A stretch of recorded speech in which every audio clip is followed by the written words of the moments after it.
This is Cirina Catania with OWC Radio and U.S. Times. I'm speaking with Paul Babb, who is the head of Worldwide Marketing and the COO for the Americas of one of my favorite companies in the world, Cinema 4D. Hi, Paul. Hi, Cirina. Thank you. You are constantly surrounded by some of the most talented and creative people I've ever met. And I know you've got it in you too. Tell me when you were a little kid, how did you figure out you were creative, and where did all this start for you? Wow. You're going way back. I took you way back. It's funny. I fell into this industry through marketing and advertising, worked in the advertising industry. I ran a couple of small companies. I did some marketing for Capitol Records, and I was introduced to 3D through Electric Image by a friend who was an art director that I'd worked with for years through ad agencies. And I would say, going back to the kid thing, it didn't occur to me till years later that it made so much sense, because my mother was a painter and my father was actually a programmer. My father got into program very early. He did some programming and did some work with Wells Fargo in San Francisco, and then he left there. He was he had actually programmed the accounting system for Rice-A-Roni. Oh my San goodness! Francisco treat back in the early 70s, when computers were really just getting started in businesses. And he had he literally from ground up built an accounting system for them, and he did that again on another platform that eventually died. Never really took off.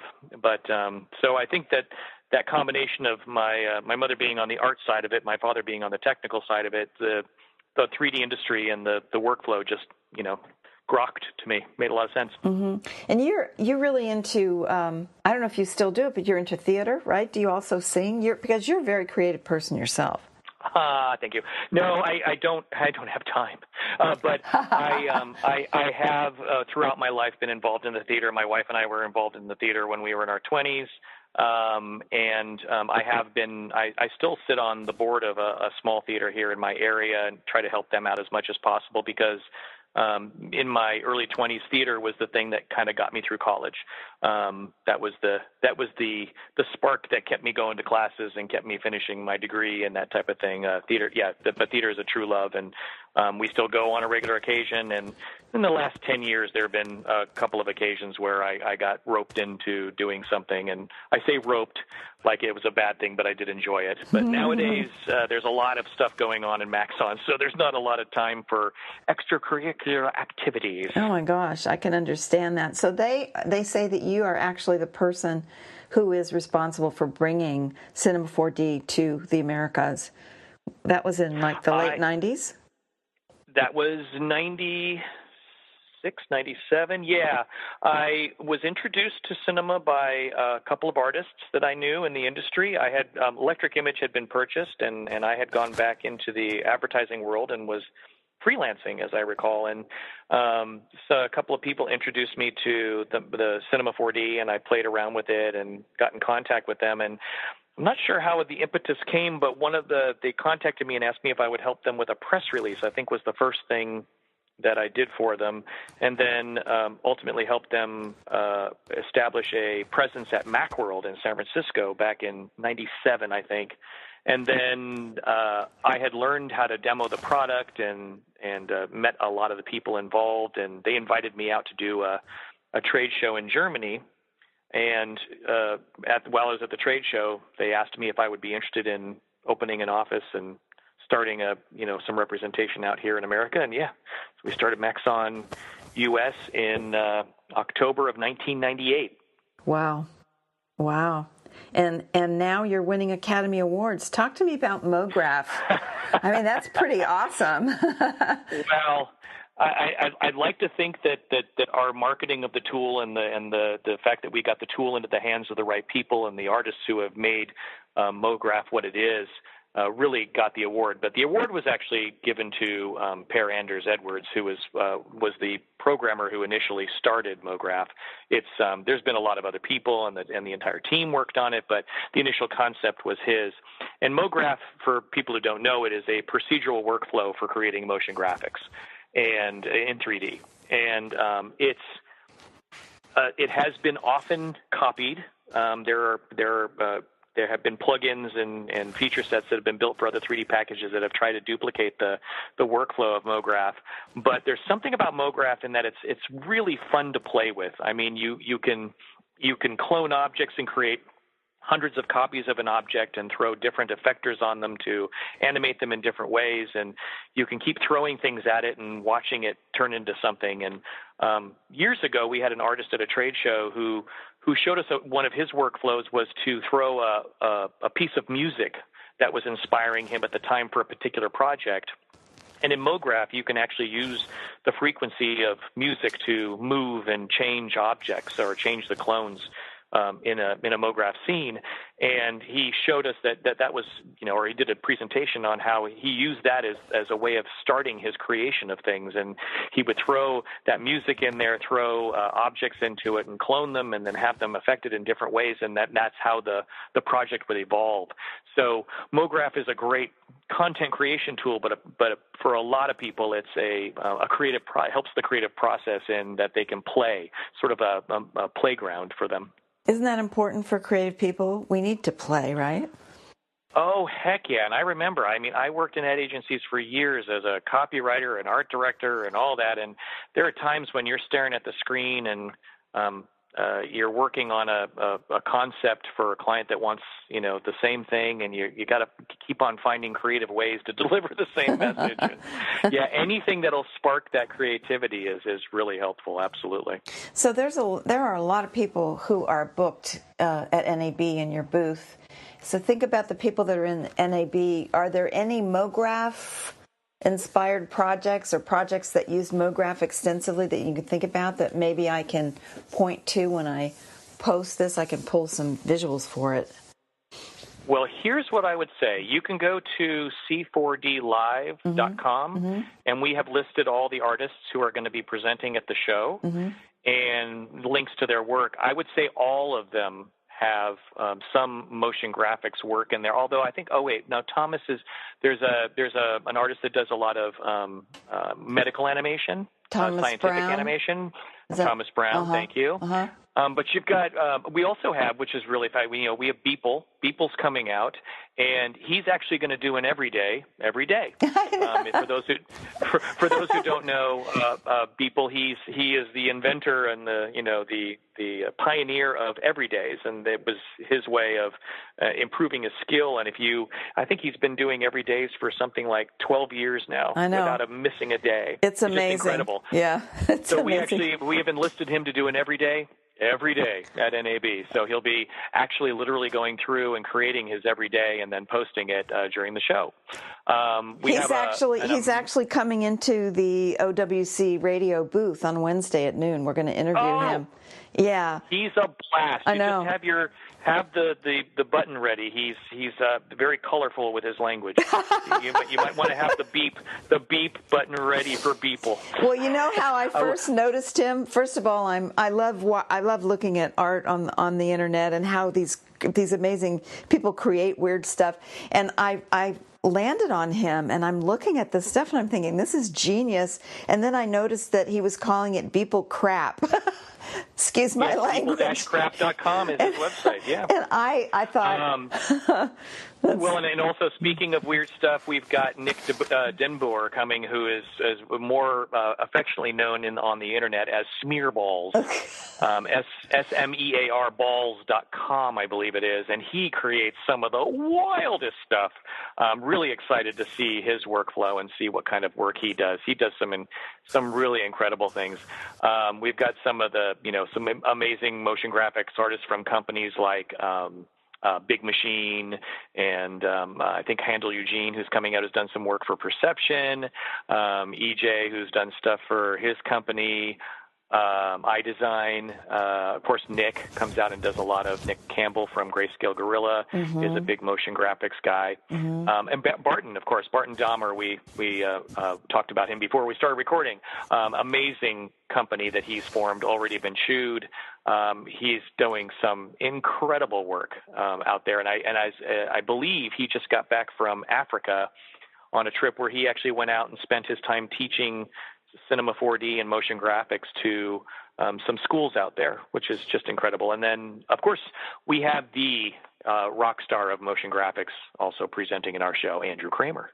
That's awesome. From Video Copilot, who is incorporating Cinema 4D more and more into his workflow and the products that he provides out there. So it's going to be a great lineup this year. So looking at everything that just the presenters, even if you think of the whole Cinema 4D world, I can't imagine there's a film or a television show or a commercial company that hasn't at one point in time done something wonderful with what you guys have created. You've got to be awfully proud of that.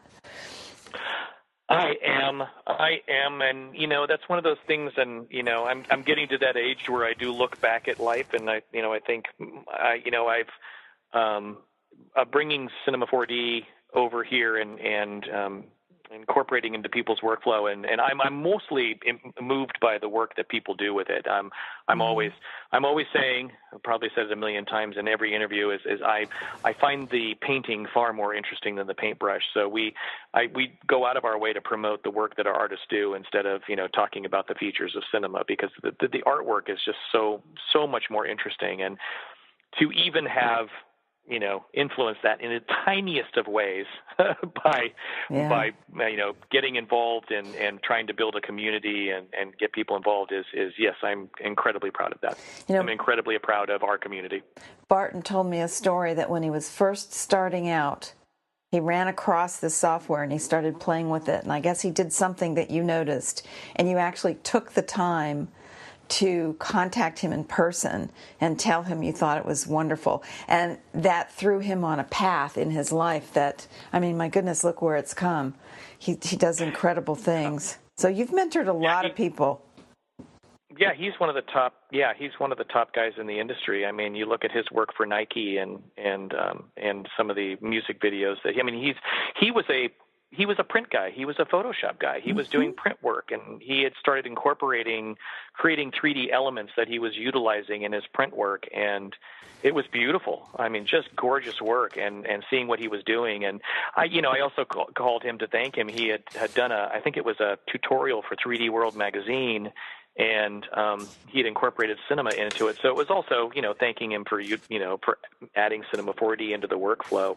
But he has mentioned that to me before, and I'm extremely touched and extremely honored that he would think that, because I think he's just one of the best guys out there, artists out there. He has built an incredible company, and I'm so jealous of his office space. Go to his website and look at his office space. I look at that and go, what a showpiece. It's just gorgeous. Seriously, I'm going to have to do that. I didn't notice his office. I was so busy looking at all the wonderful things he's creating with Cinema 4D.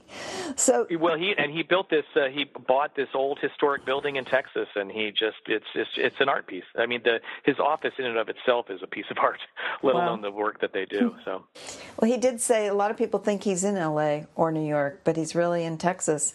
I guess these days it doesn't really matter. You can telecommute anywhere and handle clients all over the world, which he's doing. So yeah, we're seeing that more and more. We're actually experiencing it quite a bit here now since the globalization of Maxon. We're now I spend my days begin very early because we've now sort of merged our teams, and so with the marketing team over in Germany, I'm the only time I can speak to them is first thing in the morning when their day is ending. So from 7 a.m. to 10 a.m. every day, my day is pretty full, and it's an interesting concept, but we're seeing more and more of that, and our team has become very virtual. I know our development team is all over the place, and now our marketing team is getting to be that as well. Sales is always that way, but we're seeing a lot of virtualization of our workflow. So for people listening to this who want to know, where do you see 3D going? What are some of the new trends that you see gaining momentum? AR, I think, is one of the AR and VR. The use of producing interactive real-time content through Unity and Unreal is becoming there's a big push in that area. I was at the Sports Graphics Conference in New York in last month, and all the broadcasters are talking about that. How can they incorporate interactivity? How can they, produce some real-time content, not just canned real-time content, but actually real-time content. And everybody seems to be talking a lot about that. There's NAB has a big esports section that they're promoting this year, which looks fairly interesting. I see that that real-time content creation is going to be a big deal in the next few years. You can feel it. Everybody's pushing towards it, and everybody's wanting to get their hands on it. So it's going to be that's going to be an interesting ride. But again, for me, I just believe it's another medium. All these artists that we're talking about can easily create content for AR, VR, MR. This is it is something that is going to just start to permeate our world. That's all. So did you just release a service pack? Did I hear something about that? A new service pack? Well, yeah, I'm not. Service pack is interesting. These service packs are more a lot of fixes, a lot of enhancements, speed ups, little things that get touched and felt along the way. That's more along the lines of fixes. But okay, so we're still shipping release 20. Release 20 is our is the sort of upgrade one that we're talking about, which had some really nice features. The use of fields for MoGraph, which is a huge boost in MoGraph workflow. I'd say one of the interesting ones that has come out is one of the most popular features is our new CAD import. It's we saw it more as something for architects, engineers, and things like that, but it seems to have been a great workflow improver for a lot of motion graphics artists as well, because a lot of them go out there and trying to get something done quick, don't want to have to model that battleship, and they go find it online and maybe can't find it in the right format. And this new CAD importer does a great job of converting geometry to something usable into Cinema 4D, which is great. Wow. I worked on a television series about 10 years ago where they were building custom motorcycles, and Woofy, one of the stars, was on CAD, but he was doing it on DOS. He would go into his office and he would just chain smoke, and you would see the smoke coming out from under the door, and then he would come out and he would have created this amazing design just from MS-DOS. I don't even know how old that computer was. I think he would have loved Cinema 4D. But, my goodness. So talk about some of the other new features of Cinema 4D. For R20, I'd say, let's see, node-based materials, which is something that people have been asking for. It's obviously the first stage of node-based materials for Cinema 4D, and that there's already been a lot of people asking about when can those be utilized with third-party rendering engines, and of course that's something that we have to move towards.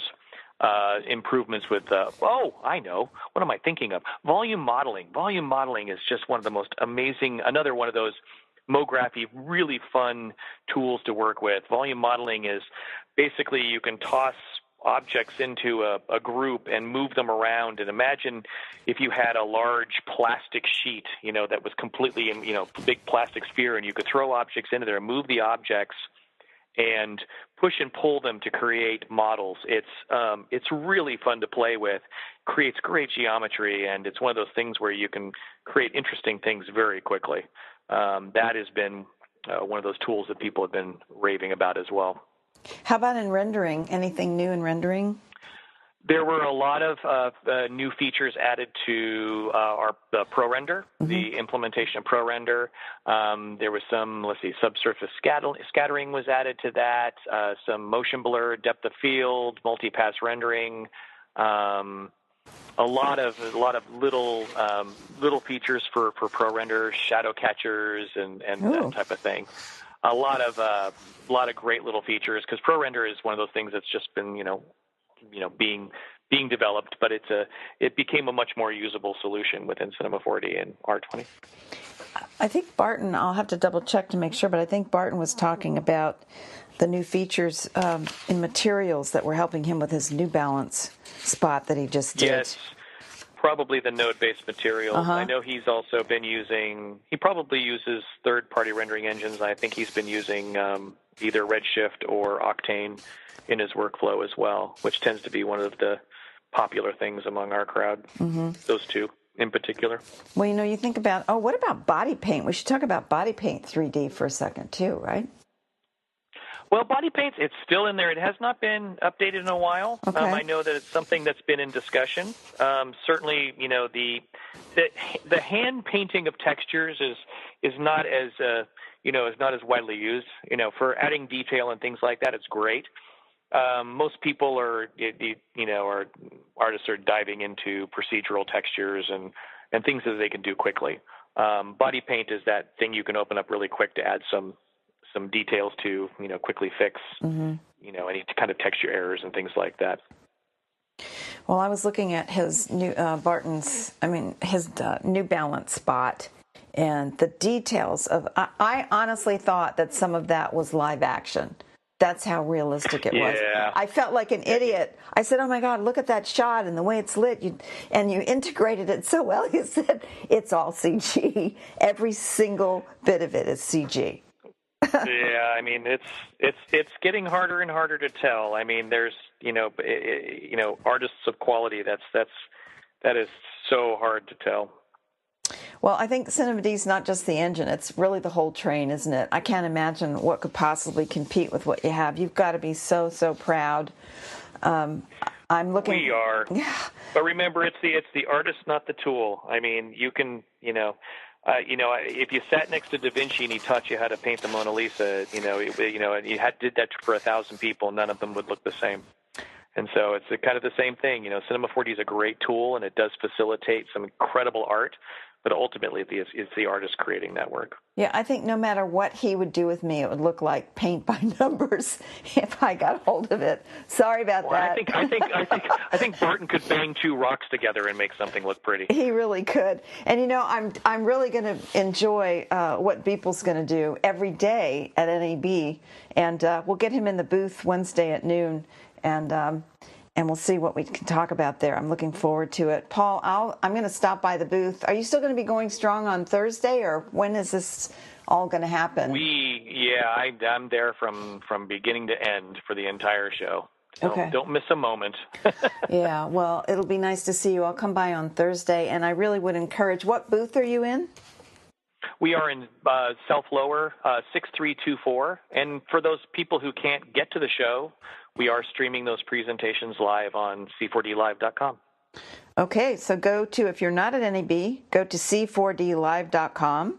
If you are at NAB, you've got to go by the Maxon booth, South Lower, 6324. Paul, thank you. I know you're really swamped getting ready for NAB. I appreciate you taking the time, and I will see you in about, what is it now, a week from now? Almost. A week from Monday. Oh, my goodness. All right, well, travel safe.